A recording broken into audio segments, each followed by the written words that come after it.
আজকে আপনারা এখানে যে দাঁড়িয়েছেন কি বিচারটা চাইছেন এবং কে ঘুরছে? প্রশ্ন ছিল আপনাদের পোশাক নিয়ে। আপনি কি কাজের ক্ষেত্রে আপনি কি পোশাক পরে আছেন, আপনি কি পোশাক পরে থাকছেন? একজন 80 বছরের বৃদ্ধ পোশাক পরে থাকবে, সে কি তার সেই সেন্স থাকবে? আমাকে বলেন, 8 বছরের একজন শিশু সে একটা ফ্রক পরে থাকবে, এটাই এরকম ছিল। সে কি সে পোশাকটা কি চিন্তা ভাবনা করবে? সেই পোশাকটা চিন্তা ভাবনা করবে না।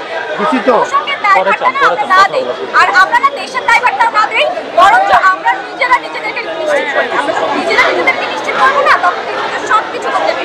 ধর্ষণ কমবে, ধর্ষিতা কমবে এবং দর্শকও কমবে। আমাদের না তিনটাই কমার দরকার আছে, আর এই তিনটা কমানোর জন্য আমাদের নিজেদের আগে ঠিক করতে হবে। নিজেদের ঠিক না হয় কোনো সিস্টেম চেঞ্জ হয়ে গেলাম, যত সিস্টেম আসবে না কেন, যদি যদি অনেক সিস্টেম আসে, অনেক দল আসে, অনেক কিছু আসে, কিন্তু ধর্ষণের সংখ্যা তো কমে নাই। একজন ধর্ষণকেও তো আপনারা ফাঁসি দিতে পারছেন না, বরঞ্চ আপনারা জামিন দিয়ে দিচ্ছেন। এগুলো করে কোনো লাভ নাই। আমার মনে হয় আমাদের নিজেদের সচেতন হতে হবে, নিজেদের সাহস দিতে হবে এবং এই ব্যাপারে আসলে আরো বেশি জানতে হবে। আপু, আসিয়ার ঘটনার পরেও আমরা দেখতে পেলাম যে ধর্ষণের ঘটনা আরো ঘটছে।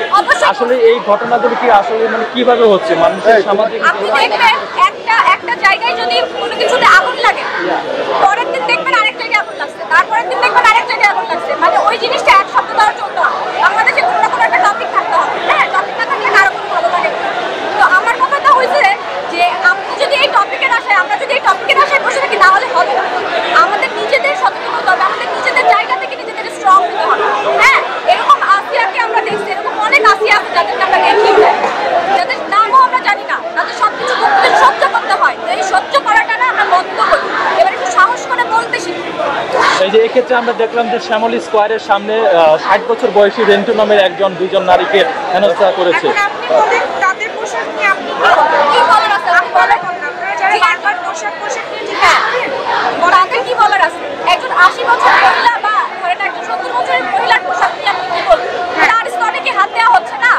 70 বছর মহিলার স্তরে কি আছে? 80 বছরের মহিলার স্তরে কি আছে? কিছু তো নাই। তাদের তো হাত দেওয়া হচ্ছে। কেন হচ্ছে?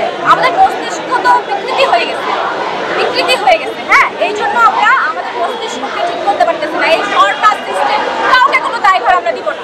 দায়ভার হচ্ছে আমাদের নিজের। এক্ষেত্রে আমরা দেখেছি যে এসিডের মতো ভয়াবহ একটা ব্যাধি ছিল বাংলাদেশে, সেটা সচেতনতার ফলে এখন অনেকাংশে কমে গিয়েছে। সেক্ষেত্রে ধর্ষণের যে বিষয়গুলো এই বিষয়গুলো মানুষের যে মেন্টালি যে পরিবর্তনটা, এই পরিবর্তনটা সামাজিক সচেতনতার সাথে সাথে পরিবর্তন করা সম্ভব হবে কিনা? অবশ্যই সচেতন করতে সম্ভব। আপনি যদি নিজে সচেতন হয়, আমি যদি নিজে সচেতন হই, তাহলে